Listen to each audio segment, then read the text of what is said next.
सर्वप्रथम मी नगराध्यक्ष आफरीन करोल यांना विनंती करतो की त्यांनी आपला सन्मान स्वीकारायचा आहे। रिया आळवेकर मॅडम यांना विनंती करतो की कृपया सन्मान चिन्ह, श्रीफळ आणि गुलाब पुष्प तसंच प्रमाणपत्र देऊन आफरीन करोल मॅडम यांचा सन्मान करायचा आहे। कुडाळ शहराच्या प्रथम नागरिक आफरीन करोल मॅडम यांचा सन्मान रिया आळवेकर मॅडम यांच्या हस्ते होतोय। कोकणशाही आणि स्वामिनी एज्युकेशन यांच्या संयुक्त मंचावर हा सन्मान होतोय। धन्यवाद मॅडम। यानंतर कुडाळ शहराच्या प्रथम नागरिक नगराध्यक्ष आफरीन करोल यांना मी विनंती करतो की कृपया त्यांनी आपलं मनोगत व्यक्त करायचं आहे।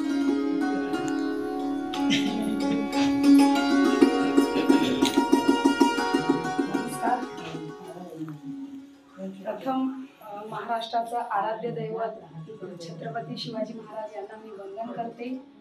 या ठिकाणी उपस्थित असलेल्या सर्व मान्यवर आणि आयुष्याच्या प्रत्येक वाटेवर आई, बहीण, पत्नी आणि मुलगी अशी आपली भूमिका साकारणाऱ्या या ठिकाणी उपस्थित असलेल्या सर्व महिलांचं मी स्वागत करते आणि त्याचबरोबर सर्व महिलांना जागतिक महिला दिनाच्या मी शुभेच्छा देते।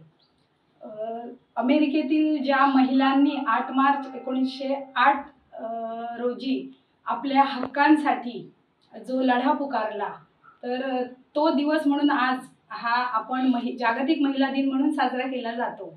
आणि हा महिला दिन साजरा करण्याचा उद्देश एकच आहे की महिलांचं सबलीकरण आणि महिलांना आपल्या हक्काची जाणीव होण्यासाठी प्रामुख्याने हा दिवस साजरा केला जातो। आपण आपल्या देशाची जी भावी पिढी आहे त्या भावी पिढीला घडवण्याचं सगळ्यात महत्त्वाची भूमिका ही एका स्त्रीची असते आणि आपली स्त्री खंबीर असली तरच आपल्या घरातला प्रत्येक व्यक्ती, प्रत्येक जण हा सबल होऊ शकतो। त्यामुळे या महिलांचं खूपच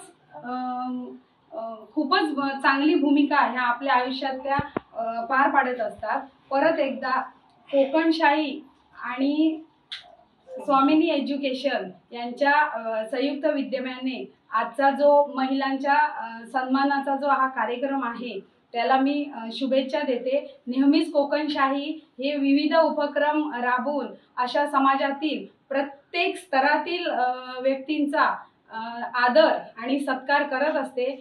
त्याबद्दल मी आपले कोकणशाहीचे संचालक श्री साईनाथ गावकर यांचं मी अभिनंदन करते आणि मी इथे माझे 2 शब्द संपवते।